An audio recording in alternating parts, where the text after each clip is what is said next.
Uneducated, unfiltered, unhinged. This is the Mangina Dialogues. We at it again with your host Nick Scopes and the Gregolicious. You know how we do, cause you know we keeping it gangster and silly. Unplugged like a full swung titty. Bout get jitty, cause you know we down to the nitty and the gritty. And we make shit sound so damn pretty. Yeah, cause this unhinged comedy. And right now you're in the mix, so get ready, cause we bout to get it poppin'. And we ain't stopping. Uneducated, unfiltered, unhinged. This the Mangina Dialogues. We at it again. Yeah, we at it again. Uneducated, unfiltered, unhinged. This the Mangina Dialogues. We at it again. Yeah, we at it again. Yeah. Welcome to the Mangina Dialogues. Full swung titty. I'm your host, Nick Scopes. And I'm the Gregolicious. Don't spill all over that fucking microphone. It's my microphone. I can spill anything I want on it. Don't ruin it. And our guest today is Og Stone. Hello. A.K.A. Young Southpaw. Get a little closer to that mic there, Og. It's like got to be like up on it. These things are not. Oh, that's hot. Keep going. Be the ball. So I want to start with this, Og. You were a musician, correct? Yes. What'd you think of that song? It's perfection. I feel like on the inside you were like, kill me, dude. Felt it deep within my heart. Yeah. I Reminded me of know. all the girls I love it. The whole time, because I know like he has a music background. I'm like, oh, he fucking hates this. I know. He's just like shaking his head and shit. But it's all right. That's all right. You're here. We're doing it. You into Greg's hip here. hop at all? You a hip hop person Not in really. any I way? like Wu-Tang.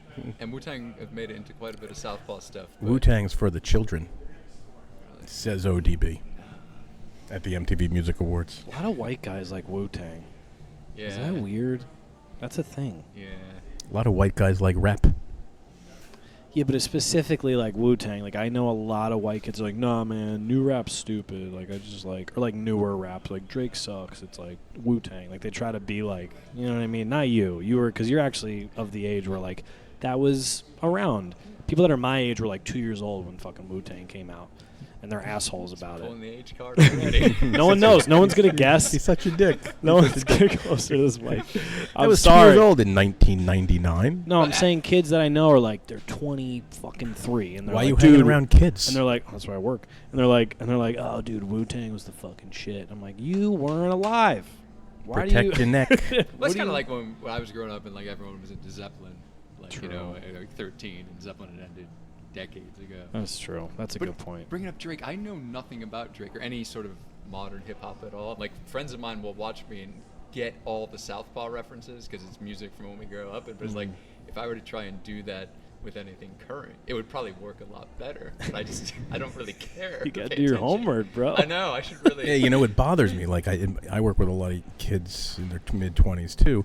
And when they're like, oh, my God, Drake is the best, I'm like, you don't even know what that means. Like, if you're saying Drake is the best, then you clearly have a shitty taste palette. Sorry, Drake. No, I mean I get it. I don't get it. No, because I like both, right? Like I've listened to, like my dad's music, which was like all like, you know, Earth, Wind and Fire, you know, Stevie Wonder, Teddy Pendergrass, all that great old stuff, James Brown. But like I fuck with Drake, and like I love Chris Brown. I know it. It's so sad. He's like one of my favorite artists, So but like sad. I like all that other stuff too. I just can't get that. What's your opinion on country music? Yeah, modern country I don't really like. There's Like some older shit. and I don't really like much older stuff either. But there are songs here and there. Like when Elvis does country, I really like that. Yeah, that is a little different actually. now that I you like mention country it. guitar playing when it's really good. Okay. Like Ry Cooder type stuff. Yeah, you know, it's funny. I grew up with a father who was, that's all he really listened to was country. So I grew up listening to classic country people, right? So Cash, Willie Nelson, and all that. So I have a deep respect for and knowledge base of. And then when country became pop music, I couldn't believe it. I'm like, this is insanely weird and terrible that this is the biggest music in the country. And like Shania Twain, nothing against her great voice, but I mean, come on. So I had no feeling for that whatsoever. And then recently I started listening to it a little bit again on the radio, and the stuff that is heavily instrument based, guitars, with really good guitarists, I could listen to all day because I love that. But I can't listen to the same song over and over again about a girl, a bar, a pickup truck, fishing. Yeah. Shania, though, like, I really like a lot of her stuff, and I think it's just because, her husband Right. produced AC/DC and Def Leppard, and, like, it kind of has that element to it. Like, done in a different style, but there's still that kind of hooks in there. Yeah, I mean, it's very poppy. Yeah. It's like the Def Leppard of country music. Exactly. They literally played Shania Twain at work today. It was great. What's that, man? I She's feel in like the a air, woman. You have to get out of the strip bars. Yeah, I don't know what was going on, but they put on Shania Twain. But I didn't know her husband produced those guys. Mutt I Lang. had no clue. Yeah, I knew his name.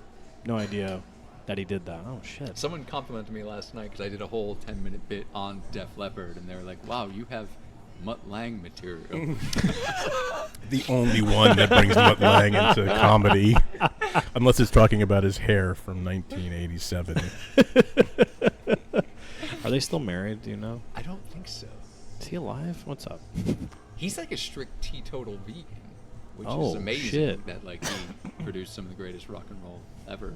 I mean, I don't think those things are mutually exclusive. No, but I know what you tend to mean. think- Like, yeah, I know. You got to be a meat eater to play rock and roll. I don't think so, but lots of people do. Well, what's really? it- That's a thing? Well, it was on AbFab. What's that? Absolutely Fabulous, the British TV show about the two aging alcoholic women. You've never No. seen this? Oh, yeah. yes. You can't play rock and roll on this Yes. diet of, whatever, vegan sausage or whatever. Plenty of people through the 60s, 70s, and probably today play rock and roll on nothing but cocaine. Yeah. Who's that lead singer of the Cro-Mags? That dude, he's been a vegan since the 80s. He just had a book come out. He's a fucking triathlete. That's right, yeah. He's a vegan triathlete. He's fucking ripping death metal or whatever, punk metal, I guess. I don't know what it's called, really. Hardcore? What's it called? Hardcore, I think. Cro-Mags were hardcore. Right? Yeah, I mean, they were at the concert I saw them at. They were on the same bill as like Hatebreed and like those dudes. So I would assume. I went to high school with Wayne from Did 8th you? grade, yeah. Holy shit. And I remember when they were starting, like just in New Haven at the time when the Tunin was still around. That's dope. Jamie was always really cool to my punk band. He gave us a show at the Bristol Skate Park, opening for Black Train Jack, and he was always super cool to us. So. That's incredible, man. Yeah. Where'd you go to high school? Bunnell in Stratford. Oh shit, I went to Massac, Monroe. Okay. Hell yeah. Damn, I did not know that. That's so cool. So you said a punk rock band. Tell us about that. Yeah, we were called In Between, which we were driving around Lordship in Stratford, and In Between Days by The Cure was on the stereo, and we were like, okay, that's a good name. It is a good name. It's a very good name. And yeah, we sounded a lot like the Misfits. It was weird because they were like my best friends in high school. We're still really good friends now. Like Chris owns a Lovecraft tattoo in Hamden, and he did the Batsuit flyers. That's the night I put on, and like we all had all these wide range of musical influences. Like we loved New Order, we loved like Hawkwind and space rock, and like we would get together and play all this stuff. But then when we had shows, it was like, shit, we got to write some songs. We can swear, right? Okay. Oh yeah. Oh yeah. We got to write songs, and then we would just write these like 3-minute or 2-minute punk rock songs that sounded like the Misfits, which I love, incredibly catchy tunes. Yeah. Yeah, and we did a lot. Like we played all over the place for like a good year, and then like we were at college and in different states, so it kind of Got tough. it kind of ended there. Got you. But, You gonna go check out the Misfits show at the Garden, November? Is Danzig singing? Yeah, full reunion. Wow. Yeah, Huh. with who's the drummer? Dave Lombardo. Really? Yeah, Wow. That would be interesting. yeah. So You going? I'm definitely going. Yes, and I'm gonna take Nick's first punk rock show ever. Yeah, I've never been. The Misfits, just Jerry, played here in Fairfield 2 years ago at the Warehouse. Wow. I went. It was awesome. Really? Yeah, it was. It was full. His full show. I mean, hour of 40 songs played in 60 minutes. It was awesome. You said It was 40 great. songs in 60 minutes. They're like Yeah. 2 minutes apiece, so I maybe remember- 70 minutes. That's like, crazy. Chris from the band, like when he got me into the Misfits, he made me a mixtape, and like he gave me, it was like a 60-minute tape, and there were like, 40 songs on it. So this is crazy. You had to send it in with an extra loose leaf piece of paper with the song names on it. Exactly. That's fucking hilarious, dude. Man, what instrument did you play in the punk band? I play guitar. That's my main instrument. Damn, okay. I've played, for many, many years. When I first saw David Lee Roth's Eat 'Em and Smile video and Steve Vai made the guitar talk, I thought that was the coolest thing in the world. And I picked up a guitar. Actually, my grandfather gave me a guitar that he had built, and the strings were like 3 inches off the neck, so it was like impossible to play. But like I was going through a phase where like I would kind of give up on like stuff that I had started, like different sports or like artistic stuff. My dad was like, "I'm not gonna buy you a guitar, unless you can prove to me that you really want it." For 4 months until Christmas, I would play on this like incredibly impossible instrument. It's funny, my oldest son plays the guitar. He's really good. It's also annoying. And the first guitar he bought for himself last year was the Steve Vai guitar. Oh, wow. Yeah. That's awesome. He's obsessed. You just come over and play it anytime. What type of guitar is it? A Fender? Ibanez. Ibanez. Yeah. That's what Korn used to string? use. No. It's 6-string Gem Junior. I don't know what the difference is between the Junior and the regular Gem, but they both got the handle. Yeah. That's all he cared about. So you're a Korn fan? So I played the drums. Okay. From ages 6 until I was like 14. I moved to Connecticut, and then football and lifting weights kind of took over my life. But I grew up with all music. It was always me playing the drums. And one of the first songs I honestly learned to play when I was in 5th grade was "Freak on a Leash" on the drums. It was the fucking greatest. I just remember like going to Guitar Center and like the 7-string Ibanez guitars. I was like, we would just go like fuck around. We're like 12. Nick's playing that in the basement of his house at 12 years old, and I'm at Irving Plaza watching them play it live with Limp Bizkit. Yeah, my dad hated anything that wasn't his music, so like he wasn't allowing me to go all that shit. Korn was I had all their albums. I had Limp Bizkit. I had I really liked everything. Just not country. Can't fucking do it. I'm sorry. The new stuff. I don't know any of the old stuff. Just preface that. That's what I'm just gonna say. The new stuff, I can't do it. I don't know. I think it depends on what it is. It's funny. I often think of like, what would be the most ridiculous song to crash my car and die during if they were able to like that I. They were Call Me pinpoint Maybe. this out. I would love that. But like once I was singing along to "Up" by Shania Twain, and I was just like, if I were in a car accident right now and they could somehow tell this was my last moment on Earth. It's funny you're talking about Shania Twain, because if you ask my kids or Michelle, and they said, name a song that reminds you of Greg, Alicious, they're all going to say, especially Michelle, "Man, I Feel Like a Woman." Really? 100%. That song is great, though. If I'm on the Newlywed Game and they put that card up, that's what comes up every time. Why? Man, I feel like a woman. Yeah, but why? I'm wearing a dress. He's not. I wish. But I'm not wearing any underwear. That's a funny thought to have. Like, what song? Like, I've had guilty pleasure songs in the past where you roll up your windows, even if it's summer. You're like, fuck, I don't want anyone to know that I listen to this. For me, it was like it was a yellow card, Ocean Avenue. I was like, that's fuck not bad. Yeah, but like actually. it's a little. I was like, nah. I have that in the walkout song. I was like, repertoire. yeah, but I was like 19. I was a meathead, fucking juiced out. I was like, I love this song. Just rolled my windows up. My guilty pleasures. If you said, what's the concert you have to go to as a guilty pleasure? Kelly Clarkson. Wow. Pink. I would love to see Pink. Britney Spears, Christina Aguilera, and Katy Perry on a Cinco bill. It sounds amazing. That would be $2,000 a ticket. I would be the first one online, and I would stay there all day. My sister used to work for a law office that dealt with like Britney's people, so she got me and her tickets for my birthday one year for the. Your sister's awesome. Shit, it's amazing. I guess the Toxic album, In the Zone. It was crazy. We had to drive to New Jersey. I saw Britney at Long Island at Jones Beach when she was on her second record, whatever that one was. Awesome. And then I saw her in Las Vegas in her Vegas residency like 3 or 4 years ago. It was fantastic. I was once. That part will be cut out of this. No, it won't. Going right to death metal. I don't know how to edit, so there it is. I once went to Paris, and I was in a hotel for the night before I was going on to somewhere else, and I just got talking to the guy behind the desk, and he wanted to practice his English. I wanted to practice my French, and his English was much better than my French. At one point, always he the case. rolled up his sleeve, and I noticed he had a giant "It's Britney, bitch" tattoo on his forearm. And he then admitted to me that he learned English by listening to Britney. Oh my god! He just said, "Oops, I did it again" a lot. It's like, "Oops, I did it again." Actually, Greg has a great Britney Spears shirt he wears to the gym. It's the Toxic record. Is it? With the snake. Yeah, with the snake. I'll tell you what, though. Britney Spears and Christina Aguilera. What was it? Genie in a Bottle was Christina Aguilera, and Yep. then the Oops. Oops, I Did It Again is a schoolgirl uniform, right? Definitely my first direction. That was absolutely those videos. Clearly, you've never seen the Farrah Fawcett poster. No, I've seen that. I mean, you're 75, so we're from a different time, and that's. But I remember watching those videos, like, what's happening? I remember asking my mom what was happening because I had no idea. We were watching TV, and I was just like, "Mom." Dude, my little 3-year-old cousin did that. He got up and went like this.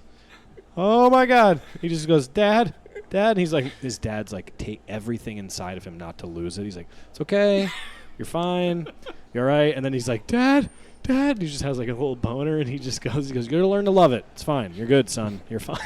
My poor little cousin's freaking out. Learn to love it. I should introduce them to Gabe. He would straighten it all out right away. Gabe tells it straight up. Pun intended. He's my 12-year-old has been obsessed with his dick since he was 1 day old. He sleeps naked, doesn't wear underpants unless forced.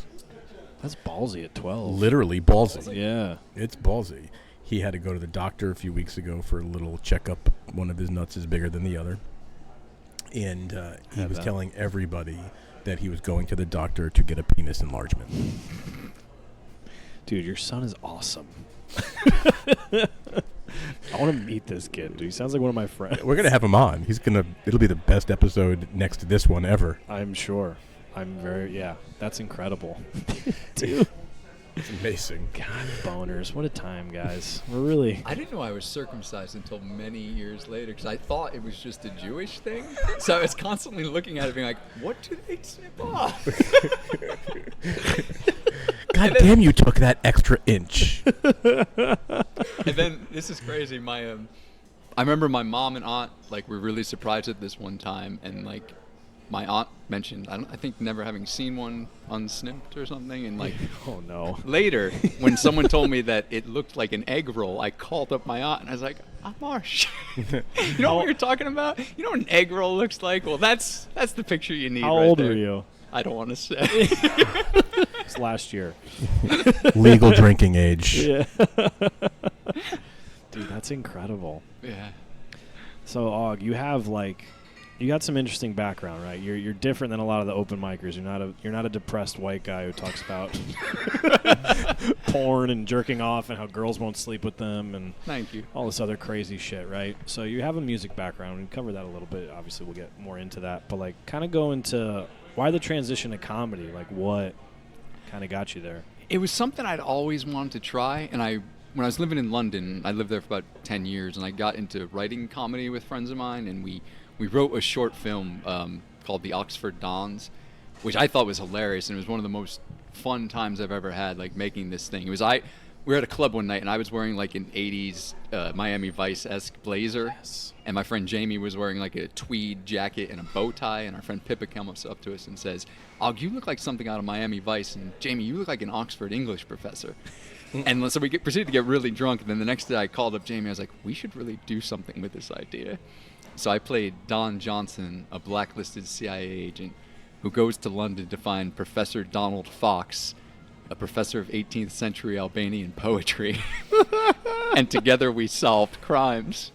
That's like finding a needle in a haystack. It was amazing. Dude.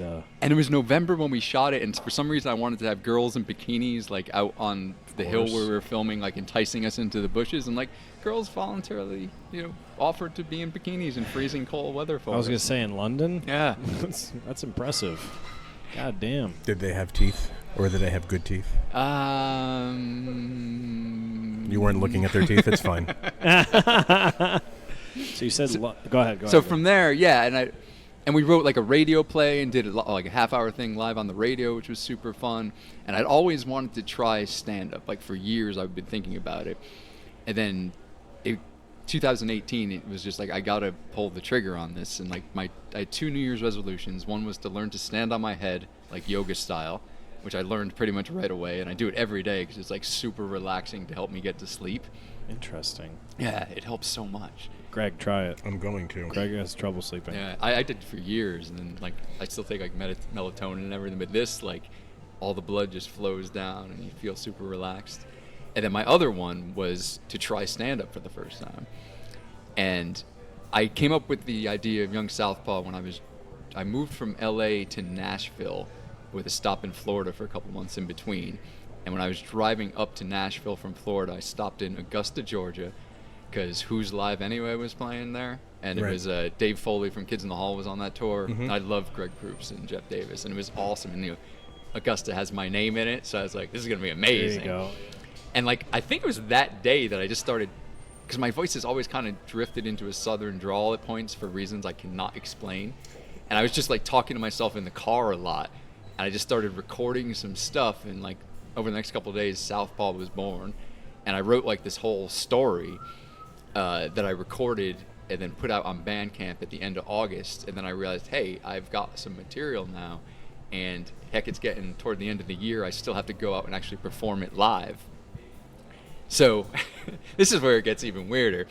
I've been studying Chinese astrology for like 5 years now, and I'm really super into it. Like somebody read my chart, and it was just really, really eye-opening. I took like formal courses with a teacher Wow, in London. okay. And there's a thing known as date selection, where you can choose, like, you consult the Chinese calendar, and like according to your animals, like different days will have better energies for you than other days. So I consulted the Chinese calendar in September when I had this done. And I chose October 4th would be the best day for me to do this, because I didn't want to wait too long. And I decided October 4th is going to be a great day. I'm going to do it. I was living in Nashville. I looked around at all the open mics in Nashville. There were no mics in Nashville on October 4th. Of course. But there was one in Memphis, 200 miles away. You drove to Memphis. I drove to Memphis. I love to build up things like my own myths in my head, and like, I love Elvis. Like "Burnin' Love" is my favorite song of all time. I was like, I'm going to go to Memphis. Damn. What's going on? That was lightning. Oh shit. That looked like someone flashed a camera. That was legit. We're okay. It's all right. And here comes Anna, Oh, Andy, God. drunk Blind- Andy, blind Andy. blind Andy's now lightning Andy. That was Wow, close. that'd be cool if he died. Anyway, So Memphis. Go ahead. So You're yeah, in I Memphis. decided if I'm gonna do this, like to show the seriousness of my intent, driving 400 miles round trip will certainly do that. Yeah, amen. And they I took the day off work, and then I had to go to the DMV, like to get my Tennessee license, and I spent like 4 or 5 hours there, and it was just like really tedious. And I was like, all right, I got to go drive 200 miles. But like the open mic was, they're willing to put me on. I drove there. It was this really cool dive bar, the P&H Cafe. They had a picture of Elvis above the stage. of course. I went for a vegan meal beforehand. I don't remember if I was nervous or not. Like, thinking back, I wasn't, but I must have been. I had no idea how it was going to go. And I'm kind of used to being on stage for music anyway. Right. But like Southpaw is so weird. It was just like, and I'm not from the South, but I'm talking in a Southern accent in the Right. South. I was like, yeah, I just don't know how this is going to Yeah, go. like, I'm a How'd it white go? guy from Connecticut. It went great. Like, I was on 7th. The 6 people ahead of me didn't really get any laughs. And when I told the host my name, Young Southpaw, he just shook his head in despair. But announced me, and I went up, and within like 30 seconds, I got a laugh, and they kept coming. Right. And like I got off on stage feeling like $1 million. And like the host came up and thanked me for getting the crowd going. People came up and was like, oh, I love the whole stream of consciousness thing. I love how you went from like Nick Rhodes to Cynthia Rhodes to Randy Rhodes. And then like I felt on top of the world. And like, you've seen Staying Alive? Yeah, of course. Cynthia Rhodes is in that. And she was actually my first ever crush. And at the end of that movie, she says to John Travolta, what are you going to do now? And he says, I'm going to strut. And he walks out the door and struts down the streets of New York. I thought of that, and I strutted out of the place to my car, and drove 200 miles back to Oh. Nashville and just collapsed. On a fucking high. And you still do probably. that. You do that bit still. Yeah, occasionally. I like that story a lot. I've just written so much since then, and like they are kind of stories. It's hard to Right. like switch them around. But But I you would did like to that bring here. that I've back. heard it. I've heard yeah, you do it. yeah, I did that special for Southpaw 100. Oh, that was what that was. Yeah, bringing it back to the initial. Yeah, that's cool, Got to man. make a T-shirt. So I want how- to get shirts that say "Don't fuck with the Southpaw." Dude, you've lived all over, huh? Yeah. Now, what? Mostly doing music or just? Yeah. I lived in London for 10 years. Like the first time I ever went to London, it just felt like home to me in a way I can't explain. I fell in love with it. And then I went over to record some music in 2003. And I was there for 3.5 months, and like I met a whole bunch of great people, and it was an extremely drunken time. But I was like, I got to be back here, like doing this. And I went back to school for 3 years, and I got 2 extra years out of that, and like I had different visitors visas. And yeah, I just loved it there. Wow. But then I had to come back to the States. Why'd you have to come back? My visa ran out. Ah, But, okay. I mean, London is an awesome town. Yeah. Awesome. Never been. You should go. It's dope. They have weights there. Not that much of a meathead. I'm an artist now. I'm a stand-up comedian. Or you can They tell. don't really know how to play basketball there. Neither like- do I. Oh, all right. It's my fucking worst sport. But I remember they were all gung ho on playing because someone moved in next to a court, and then there was one. I was like, all right, we'll play. Then they would all sort of like just all congregate around the ball together. I was like, no, you guys got to spread out so we can pass it. And then I took it was me versus 5. It was 1-on-5, What? and I shut them out. 11-0, and like we just kept playing. I was like, You're like, "Come guys, on." yeah, you got a little bit of flavor. You're from Stratford, so you Oh, got yeah. a little bit of. You sure that wasn't in Dublin? Just because they were drunk. They're quite drunk in They London. drink in too. London, Yeah. too. I know. I'm It's pretty a little sure. more in Ireland. That was a real reach, Greg. You're fired, man. It's fine. Just you're like, fine. I'm I've exhausted. been I'm looking just for an gonna go out home." for, what, this episode 11, 10 and a half weeks. Well, you got it. Get the hell out of here. Have you been to Italy? Yes, actually, that's the one place in Europe I have been. I just went between Christmas and New Year's. I was in Rome, Milan, and Florence. Awesome.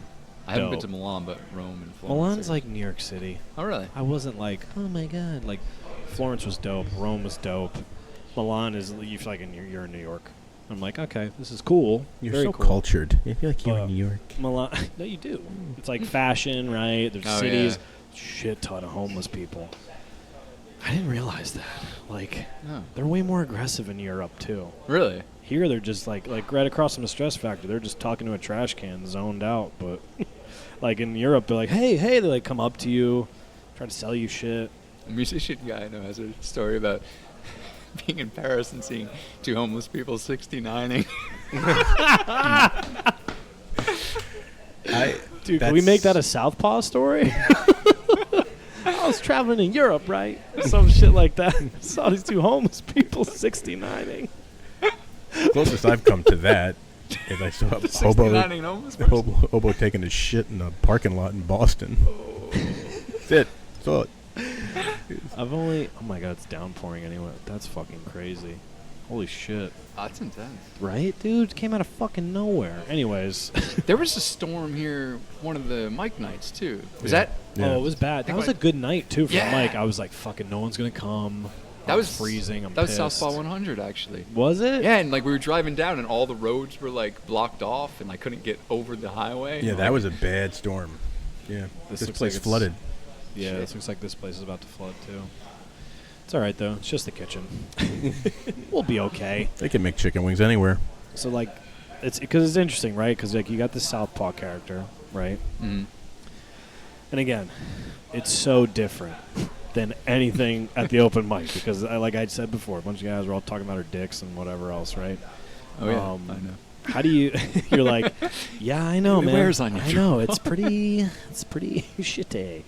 No, everyone, we love all you. But no, I get it. So like now, when you come on as Og, what's that like? Because you've done like I've heard you come on as just yourself, Yeah. and it's like more long form stories and not like like jokes with punches. So like, what is that kind of? Yeah, well, I've got a bunch of stories that I love telling, and I've tried them at mics, and they've seemed to go really well. So I've done more, and I've expanded those. And actually, there's a story about when my best friend and I were huge Nick Cave fans, and someone once told me that Nick Cave owned a bar in Berlin. This was before we were really on the internet all that much, so I told my best friend Andy, and without doing any further research, we decided to go find it.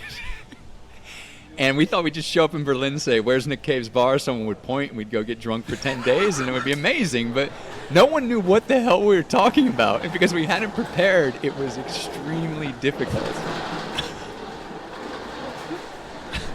And there's a flood in the kitchen. Couldn't pick that up, Eddie, huh? All right. Anyway. I think what we got to do is dig a little deeper privately into some of the things he's into, and then come up with a bullshit story and tell Og, like, dude, did you hear that Van Halen has a private club in Belize? It's in a cave 40 feet under the water. Did you know Van Halen's first paid gig was here at the Seagrave? That was the first time. Is that your favorite? I mean, that's always your walk-up song. Favorite band of all time? They were my first love. Yeah. Probably my favorite band of all time. It's such a hard question. Someone put this on Facebook the other yeah, day, and it was like, well, I've thought of 10 people immediately. I I couldn't don't know do if I could it just either. choose one. I couldn't. I don't know who the hell I would pick. What about you, Greg? It's hard. Right. It's hard. I would.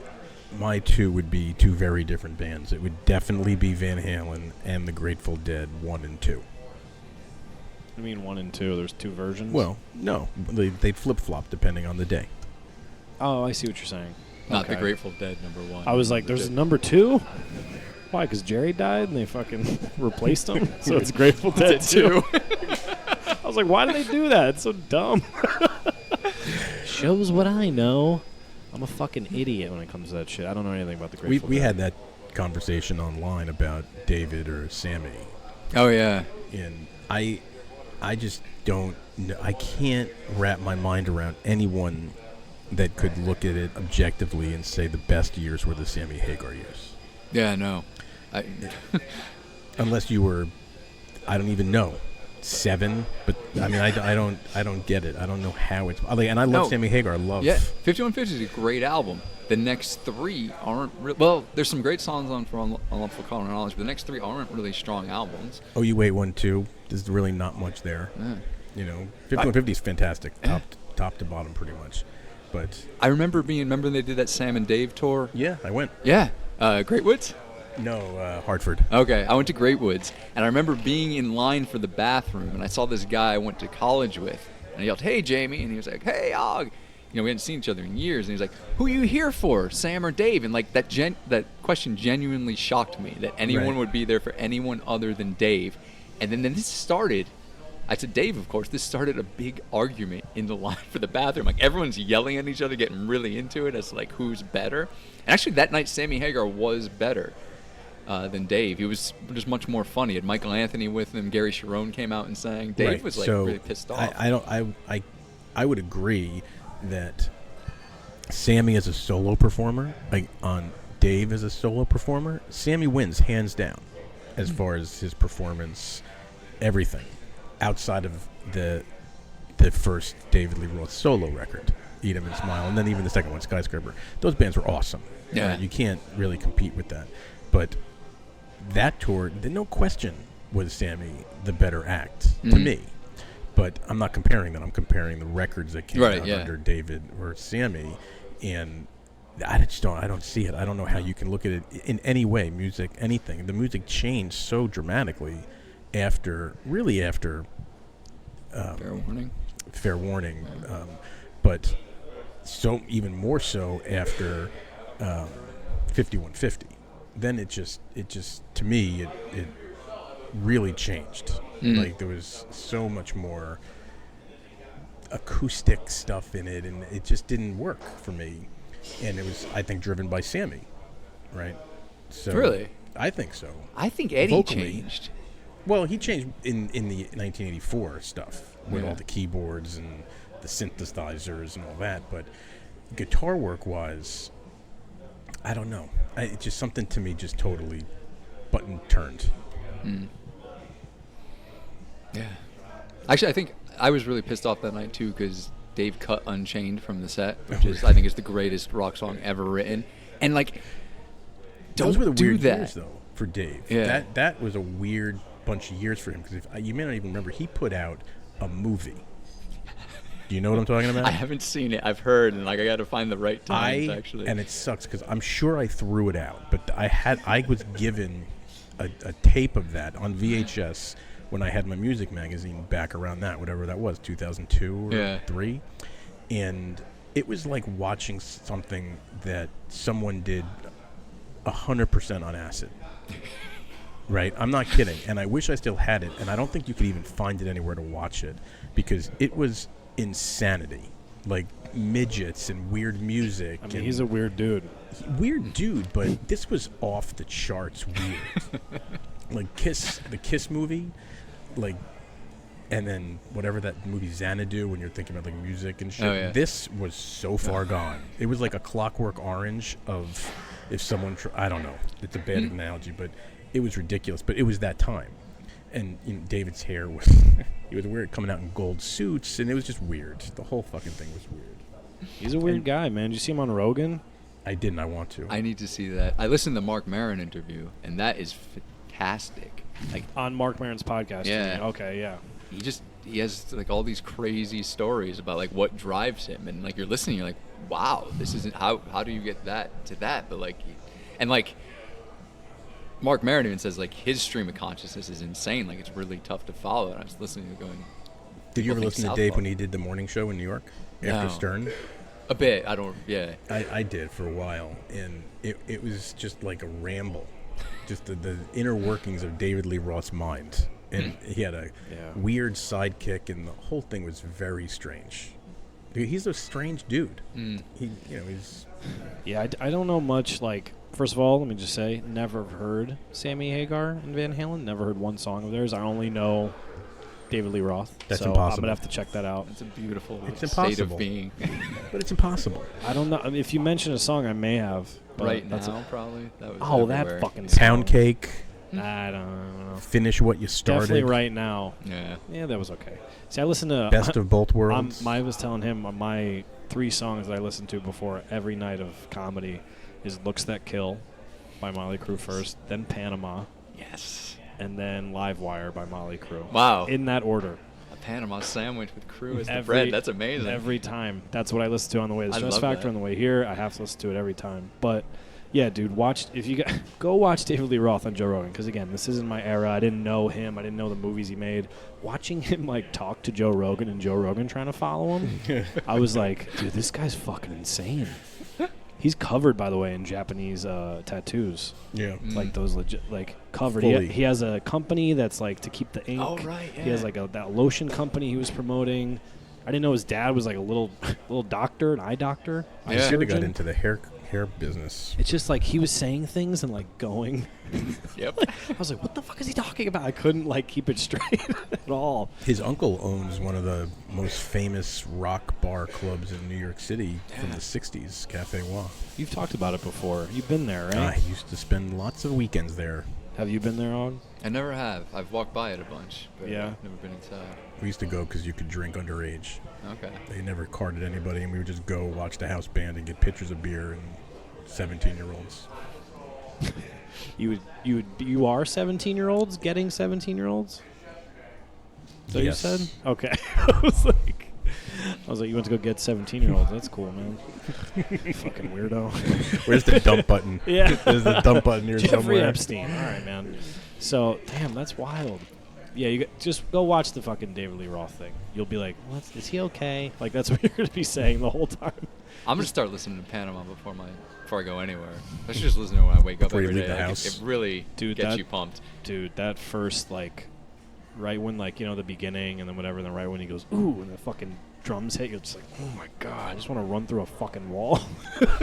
You can't see this on a podcast, but I have an enormous smile on my face right now. Dude, shit, when he plays that here, game over. That, Live Wire, all that shit.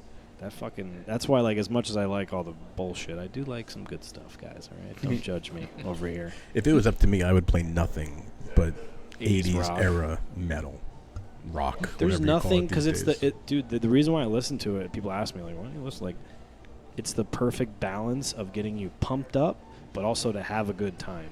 Like, Oh, yeah. I would, like, getting pumped up for like when I lift or like I'll listen to like fucking Hatebreed or Kill Switch. That's different, right? Disturbed, whatever. Although today I listen to Stevie Ray Vaughan, which is weird. Sometimes you have weird days, but Voodoo Child, starting to work out with that, I'm ready to fucking go. You know what I mean? But the 80s rock is like the perfect mix of pumped up, and you're gonna have so much goddamn fun all at the same time. That's what It's like Van going Halen to a were all strip about. joint. Yes, dude. Anytime, dude. Kickstart My Heart. Holy shit! It's like if you listen to Kickstart My Heart and you're like, I don't want to fucking be friends with you. You know what I mean? Dr. Feelgood. That's a good album. Yeah. They're wild. What you guys? I know what Greg thought. What did you see the Netflix movie? I didn't, because I heard such bad things about It's it. I pretty love the book. Greg's face. Yeah, if you liked the book, then maybe don't watch. I thought it was entertaining. I was like, whatever, it's stupid. Who cares? But like, It was a great high school production. Like if a bunch of high school kids put that on, it would be awesome. But it was made by professionals. it was a little. They just didn't know how to do over the top and make it believable. It was insanely ridiculous and cheesy. I love how, though, that people who have no interest in Motley Crue whatsoever will read the dirt and be absolutely just loving it. Yeah. Like, it's I such- think that's what the people who enjoyed the movie, and there's a good amount of people that I read reviews. Oh, it was good. I never was into Motley Crue, and now I'm interested. Well, that's the only way you thought that movie was entertaining, because you knew nothing prior. Yeah, I just watched it because I was like, this is so bad, but like also kind of hilarious. And I'm pretty sure David Lee Roth was in it, right? Like because they were at the scene. They're at their apartment. Isn't Van Halen but there? he's not in it. But No, I yeah. mean like that's Yeah. who they're like. It They're was partying with Van basically, Halen. at it's a like part the of their apartment. Sharknado of actual stories. Oh, yeah, because he gives Vince Neil advice that to make sure your record's in Taiwan, because Yeah. if it's not in Taiwan, it's not anywhere else. Roth has some really good, like, Why does business he sense say isn't quite that? the term. Why does he say that? Just to be on top of your shit. Like, because, like, you know the whole Brown M&M story, right? No. Van Halen's rider was that it was like 5 pounds of M&Ms with all the brown ones taken out of. They Like a needed goof. a bowl of that backstage at every show. And Roth's thinking behind this was, if you show up backstage and you see some brown M&Ms in a bowl, you got to check like the lighting, everything else to make sure everything was everything right. could But be if they've fucked. gone to these like minuscule details to get the M&Ms right, you can trust. See again, his consciousness. Yeah. That you're like, holy shit. I That's never so would've thought weird. Something like that. Yeah, him and like Steve. Again, I hate to keep bringing up Joe Rogan, but like Steven Tyler on Joe Rogan, Rock, he's insane. Rock frontmen are just like, should be like, hey, how are you? One day I'll bring some to you. I'll show them to you. I have a whole shitload of riders from bands at home, Nice. and most of them are just whatever dumb. And there's some shit in there that's really funny. I'll read it and be like, why do you want one bottle of every single type of bottled water that the store has, but just one? So Like, so Ryder, for everyone, Ryder is, because I'm learning it too, that's like what they need before the show. Yes. Backstage. Yes. Okay. Yeah. All right. Give me some other dumb shit. I love things like this. Off the top of my head, I don't remember. I just know I have a shitload of it at home, and I read through it every once in a while, and I laugh a lot. Usually because your picture's there, but sometimes for the material. My bodybuilding photo. No, it's just the picture I have above my bed of you. By the way, today we at work, we had a break and we were like Googling. You ever like Google yourself? Yeah. Like first photo is me in a turquoise thong, basically, tan, flexing. I'm like, fuck, man, rest of my life. This is how. First of all, it was my bodybuilding photos, and then everything we've done together on Unhinged Comedy. That's what came up on Google, by the way. I know what I'm going to go home and Google myself to. You're a moron. Okay. Amen. Oh my god. I have a diploma and everything. No, you don't. No, you don't. That's a good thing, actually. Did you go to like school for music, or you're just like, fuck it, I'm just going right in? No, I wanted to, but my dad didn't want me to because it wasn't practical. Did you go to school? I went to Boston University. Oh, you did? I wanted to go to Berkeley. Huh. And I went for business, which is weird because it's not very me. I went to NU. Okay. Northeastern. Yeah. Down But then the street from Boston University. No, I know where that is, dude. I, My cousin went there. Sophomore year was, well, I mean, my whole college experience was quite a blur. But sophomore year, like spring semester, I was regularly sleeping till like 4:30 in the afternoon. Get up, go downstairs to the benches in front of our dorm, smoke some cigarettes, wait for my friends to show up, go to dinner, then go out and drink or whatever. And I consistently slept through registering for my classes for junior year for a month and a half. And like when I finally remembered this, I was like, I went down to the registrar's office and they were like, yeah, you can't get into any of the classes you still have to take, but you still have 4 electives open. So like a girl I was in love with at the time convinced me to take an existentialism class with her, and then I took 3 English classes. And I've always loved reading, and like doing that, like I switched to English as a major by the end of that semester. And like it got me really back into writing and reading, and then that from there I started writing myself. And It's pretty cool. Were you in any bands in college or anything like that? Did you mess around with that? I wish I had a college band. Like we would all play together and stuff. At the end of college, I realized I hadn't been in a band in a while because like my punk band broke up, and it was kind of traumatic because we were best friends. Then like the tensions of being in a band together, like you fall out with your best friends, and it's like, well, I don't know. That sucks. Yeah. And like we since it was much fun like a year later all hanging out together, but we didn't want to play music together, so that kind of affected me for the next couple of years in college. But at the end of college, I was like, I saw a friend of mine on the street, and I was like, how's your band doing? And they were like, oh, we need a new bass player. And I was like, I can play bass. And they're like, oh, cool. Why don't you come down and audition next week? And then I had to go buy a bass at Guitar Center. Like, shit, probably need one of those. Yeah. I'll loan you one. I got a few of them at home. Greg has a lot of shit in his house, like a ton of shit. Nice. That's wild, man. Very cool. Now, where do you see like the whole like Southpaw thing going? Like, what are you currently doing? Are you still doing music, or is it now you're just? Last year I had to decide because I was living in Nashville, but I moved back at the end of the year, and I had plans to go record the album I've always wanted to make, like since I was in high school, like this instrumental rock album that I had written like 20 songs for, and a friend of mine who I went to high school with is an amazing drummer, and we just met up in Nashville. Like I hadn't seen him in years, and I didn't even know he was living there. And like we got playing, and he had a friend of his who was an amazing bass player, and we jammed, and it was like, wow, this is like the music I've been wanting to make forever. And I set up studio dates, and then it was just like, I'm gonna have to drive or fly back to, well, probably drive because I had to take my equipment to Nashville, and then spend a lot of money to record this. I don't have anyone to put it out yet. This would be doing it on spec, and we're not going to be a live band promoting it, which is what I really wanted to keep it going. And it was like, it seems to make a lot more sense just to keep that money and just do comedy, which is what I've been doing for the past few months. And then I was just like, all right, from January 1st, I made a decision to go to New York City and do an open mic on January 1st to like start As You Mean to Go On and just keep it rolling as much as I could. So I still play guitar every once in a while, but I haven't actually made any music. Yeah. I have a bunch of songs I'd like to record one day, but like right now I think of Southpaw as the instrument I play, because it has like a sort of rhythms and way of speaking that's very musical to me. I mean, sometimes you do sets as yourself, and then sometimes you do them with Southpaw. What determines what you're going to do? Is it just I feel like going up today as myself? Yeah, the idea is I've done story sets as myself. I'm actually going to try out this weekend. I've an actual sort of joke set as Og Stone. Right. So I have a set idea for 5 minutes. I have no idea how it'll go. It'll be different than Southpaw. So this week here, this last Monday, you did a set as Og. Yeah. Right.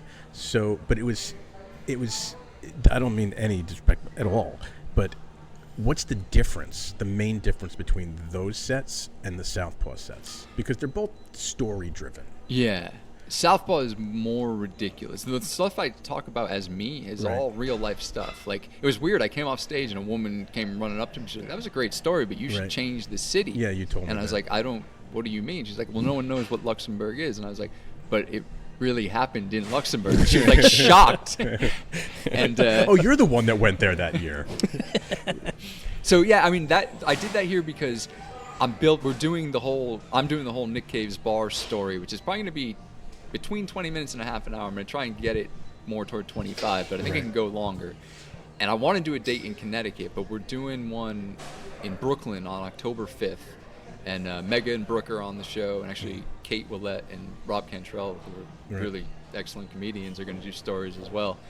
And it was like, once I booked that date, it was like, you only get so much time at a mic. Right, And the most I've right. ever had is 10, which I've told them, it's usually more like 5 or 7. And it was like, well, I've told the beginning of the story, but I don't, and I know that well, and I've told like later on in the story, and that goes well, but I have no idea how it's going to end. So here that night, I decided to tell like that last night in Luxembourg. So that's what you're doing then. So you're working out stuff to bring into a fuller show like, right. that I would like to do as myself. Oh, as yourself. Got Yeah. it. Makes sense. All right. 25 minutes. That's how long it would be. Yeah, and I think it holds people's attention. So like, Yeah. I think and it's funny too. Like, Yeah. it's ridiculous, but in a real life, stupid young men being absurdly drunk sort of way, whether in Southpaw, which is just stream of consciousness, whatever pops Right. in my head, and all these strange connections. Yeah, it's wild. Like it took me to be honest. I'm like Nick. I don't know if I get it. And then I I'm was having definitely a not bright enough to get it. Some I'm of the like, references. there's something there. I think I might just be dumb. And then I had a long conversation with Carlin, who loves it. He's like a big fan. I'm like, help me, help myself. And then he kind of like explained it to me a little bit, and then I'm like, oh, I'm getting it now. And now I totally get it. Awesome. And I'm like, oh, that's what I wasn't understanding. How would you explain it? Like if someone's like, hey man, they just Tell met you me at a about bar, like tell me about what you've been doing in Young South. Like, how do you explain it to someone dumb like me? So just look at me. Look him dead in the eyes. Just right in, lock in. I'll take my shirt off. He's definitely got the best That's hits in the not going to building. help. That's a good point. Like Chris Farley and fucking Billy Madison. If I could come up with a way to explain it, that would actually probably help a lot. Oh shit, there's that quote on my website. Oh yeah, I was reading your website the other day. My friend Andrew runs a site called Pop Bollocks. He's out in Washington State, and he likes Southpaw, and he's been very helpful. Like, we did an interview, and then he put this review up, and it was something like takes you through doors that you didn't even know existed. A wild pop cultural reference ride I through read doors that. that you don't even know existed. So it's really just, I'll start talking and just jump from the way words sound to each other, or some strange connection they have in my mind. Like, Can you, like, when you're doing that in a crowd, obviously here at the Grape it's a little different because the room is interesting. But if you're doing that To say the least. in a traditional comedy club where, and there's people there, it's quiet watching your set. If you're telling that maybe this isn't working for them, can you pivot? No, that's Right. the thing. I've tried, and I can cut stuff, but it's a story, and I have to get to the end of the story within 5 minutes. And Right. like, there's been plenty of times it's been 3 minutes in, I know I've lost almost everybody. I'm relying, like, banking on a good joke coming up Right. that might save it. But like, those are some hairy moments, man. Yeah. I can imagine, because it's not like you come to these mics and they're just one-liners and little stories about dicks and sex and drugs. Well, and, that takes balls, dude. Yeah. It takes fucking I mean, balls. you're committing to that 5 minutes. Yeah. Like, I'm doing this hell or high water, and you're gonna like it. You may not get it, but I'm getting there. Like, I'm going to the end. It's weird too, because like, usually, like, even in like a hostile room, there'll be a couple people who come up to me afterward and be really complimentary, and that's super nice. Like, because it's not for everybody. I understand that, but Right. knowing that some people got it will So- make a night that where you've just been Wait. on stage and it's awful. When you look at guys in comedy, like, is there anybody that you are inspired by to do that set? Are there influences that have influenced that whole? No, nothing. it's nothing I can think of Right. that's really like it. Yeah. Like, who do you like? Who are your influences in comedy? Daniel Kitson, British comedian, Right. funniest shows I've ever seen. He only does live shows. Right. He did a TV show once, hated it, and then he packs places Yeah. over there. Chris Rock's first 2 specials I love. Right. Those would be the 2 big ones. I really like Eugene Merman. He's pretty absurd. What about Mitch Hedberg? Love Mitch Hedberg. Yeah, and I often get compared to him. I was gonna say, like, if someone said to me, just without knowing you at all, And so I'm going to see Southpaw. And I'm like, oh, he's great. What is he like? And the first thing, and maybe the only thing I would be able to say is, do you know who Mitch Hedberg is? That's great. I mean, I'll And take that if in. someone says yes, I'm like, well, it's not that act, but you might recognize, the resemblance. That makes sense. I could see that too. The Mitch Hedberg thing. Do you know 1000%. Dave Hill? Mm-mm. He did my show last night. I love him. He's one of my favorite comedians, and I don't think they're very similar, but he does a podcast called History Fluffer, which is hilarious. It's probably my favorite podcast, where he claims to have And been if you're going to be a fluffer, it's probably the cleanest. Trust me. Sorry. It was originally called You Had to Be There, but they had to change the name because there was another podcast, I think. But he claims to have been at like major events in the 20th century and being a major part of them. Like there's an That's episode funny. where he was the one who started Woodstock. The last one I saw live was that he ended up starting ABBA. And it was really called Dabo with Dave in there. So that's kind of weird alternative history that I South like Park that. does. That's fucking cool. That's pretty funny. Now he's a CT guy. You've done Bat Soup No, with he's him and all that he's stuff? from Cleveland, but he's Cleveland, been in New okay. York for I think since 2003. Okay. And I go down to Brooklyn to see him a bunch, All or right. Queens, and I've been trying to get him up, and he came last night, and he killed. Like he was great. So when you're not doing comedy, like what are you doing? Like do you have a profession?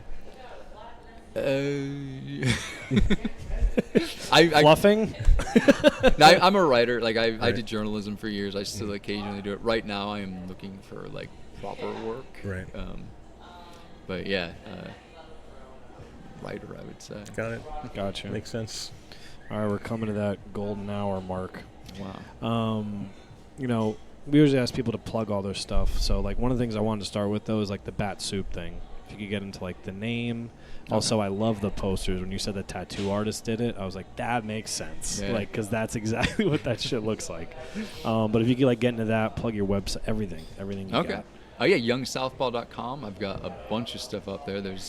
I do a podcast called The Young Southpaw Part of an Hour, which is kind of how I get material going. I'll riff for like 10 to 20 minutes, and then I'll sort of refine that into 5-7 minute live sets. So they're different. There's some elements that are the same, but there's 25 podcasts now, Nice. which is cool. There's some cool pictures up there that I like a lot, which me holding the etc. protest sign, which I was pleased with when I came up with that idea. Bat Soup, it came about because like nobody puts on Southpaw. Like I mean, I get it. It's such a strange thing, and it doesn't quite go with the rest of white guys talking about their dicks. Unhinged is going to do it, possibly. So just we'll put you on. I would love that. But it was like the whole punk rock thing of like, if it's not happening, you have to do it yourself. Yeah. So I was like, I'm obligated to do this. If I want to play, I'm going to have to do it myself. And like, I love the State House. They were cool with trying it out. And I just asked, a bunch of people whose stuff I like that I thought would be an interesting bill. I like how everyone's styles are sort of different. It really helps to have women on the show because Amen. They have a completely different perspective, and there's some funny And fucking boobs. women here. Jesus. Sorry. Sometimes I go to a 13-year-old. Yeah, you would have thought I would have said that. But that's you're right about the women thing. That's why every time we have a woman comic, I'm like, thank fuck. I know. Like right? even Greg's like, we have 3 women tonight. We have 3, and he like hands me the sheet. We're like all excited. We're like, yes. How do we spread out the 3 women? Yeah. So wait, so you have a problem? Did I hear that right? So you have a problem getting on shows Yeah, that no are not one- yours? Man, no one's offered a book me. Wow. That's interesting. I mean, it sucks because it's certainly a different element, and I think that anyone that's intelligent putting on shows should book some different style acts to not just have it dick joke after dick joke after dick joke. I mean, whether or not you understand it, get it, like it, it's something different that everyone in the audience isn't exactly the same.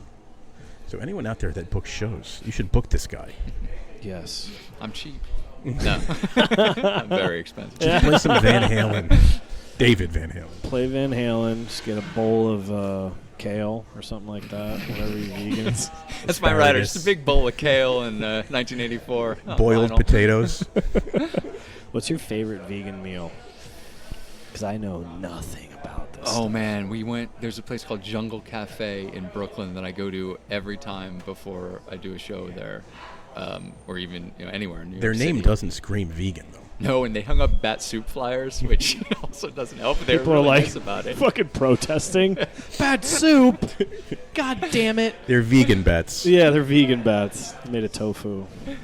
But they have a Polish sautéed mushroom taco, which is mashed potatoes, sautéed mushrooms, vegan cheese, avocado, and pico de gallo, and it is Yeah, to die for. I'd eat that. Oh man, Hands down. I went to a vegan restaurant in Portland, Oregon that wasn't bad. I was like, because they were like, where do you try vegan food? I'm like, oh God, come on. Do you remember the name? Nope. I could ask my buddy's girlfriend lived there. We walked like 20 minutes. We got there. I was like, this is good. Like everything they used was so good. But I was like, I've been eating meat so long. I was like, this steak would have made this real good. But I thought it was good. Ground beef I'm would sorry. really turn this thing up. Yeah. That's just who I am. I'm sorry. There's a place called Life Alive in Boston that like I could have a headache and just be in a miserable mood, and I go in and just eat their like Rainbow Harvest bowl or Green Goddess bowl, and I am just on top of the world. Like there's something like Really? it's just so ultra healthy. You put cocaine in there? I think they put cocaine, organic cocaine. Is Nick Breen the chef? Nick Breen might be the chef there. What's the place? Organica. No, not Organica. Fuck that place. I haven't been there yet. Eh. Although I've heard the fudge thing is good. One of my clients told me like I bet.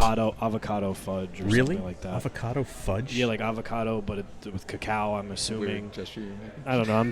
They tell you, I'm fluffing. I'm fluffing the avocado. But what's the Making place? It's on fudge. College Street in New Haven. It's a vegan place on the corner, right? Oh, is it Claire's? Maybe, because my buddy Wes, he's about 6'3", he's about 280, eats only meat. He's just he's competing strongman. He loves that fucking place. Oh. He's like, that vegan cafe is dope. We're gonna fucking go there. I was like, really? Do you know the place in Bridgeport? Like the famous... Blood root? Yeah. Something? the Yeah, something. I haven't been there yet. I've always wanted to go. My cousin is a documentary filmmaker, and they just did a whole documentary about that place. Oh, cool. It's not out yet. It's coming out. But apparently it's supposed to be really, really good. I've never been there. They don't allow me. It might be. It's right near the Owl Shop, like a few storefronts Yeah, down. Claire's. Right, Corner College Coke Theater. area. Yeah, maybe. I don't know. I was on the corner. Josh Levinson really likes that place. I was checking out the menu when there was that mic for like a second at Anchor Spa.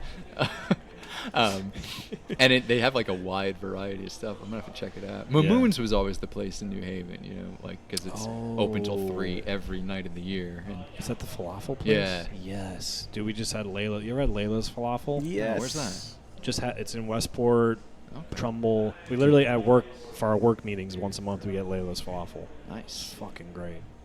God. They're Anyway. also on Black Rock Turnpike in Okay. Fairfield. Oh yeah, they are. Yeah, but like Trader Joe's. Yeah, right past Trader Joe's. Yeah. It's really good. Have you had the last thing? I'm on a food ramble here. Have you had the cauliflower gnocchi from Trader Joe's? No. Dude. Yeah. Yeah. All right. Go get that shit. It's unfucking believable. I had cauliflower buffalo wing something rice from there. Cauliflower buffalo wing rice? Well, it's cauliflower rice that's buffalo spiced. It was great. Sounds amazing. You know what else I had? Yeah, cauliflower sushi.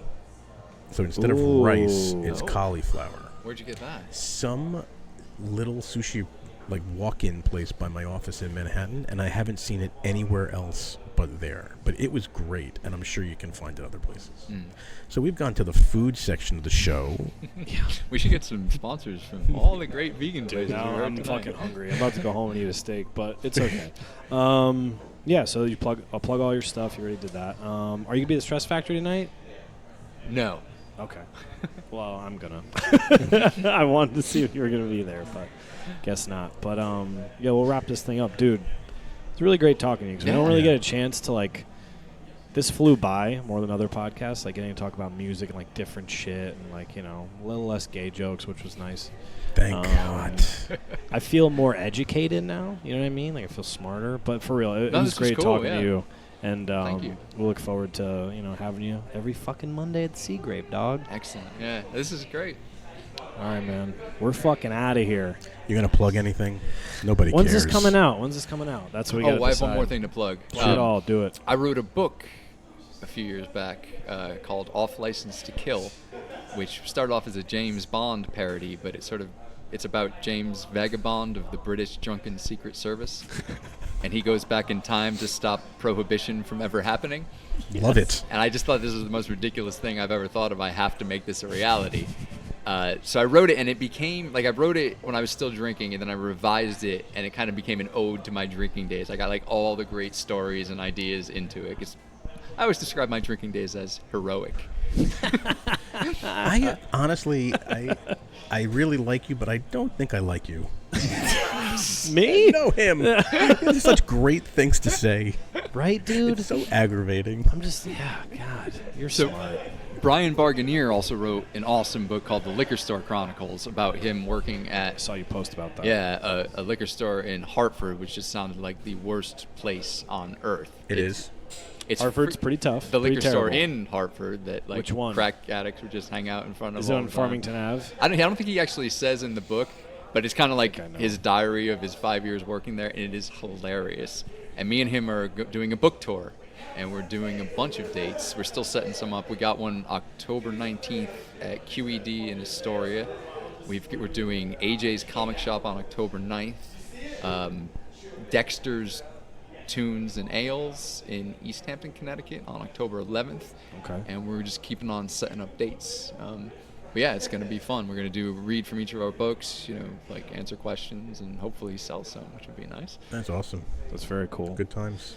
As far as our plugs, follow me at Nick Scopes. Follow us at the Mangina Dialogues, Unhinged Comedy CT. Follow Greg at The Gregolicious. You almost messed that I up. know, it's a long day. I'm sure. I don't know when this is going to come out. This Saturday show, Trilogy Lounge.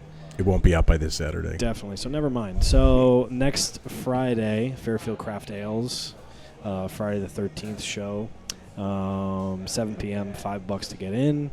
Saturday, just me. I'll be at Broadway Comedy Club in New York City doing those 5 minutes in order to get a spot, and I have to follow the rules exactly. And Have you done that before? Nope. I saw Cody Marino do it. I went to go see him. I did months ago. like 4 or 5 of those. Did you? Yeah.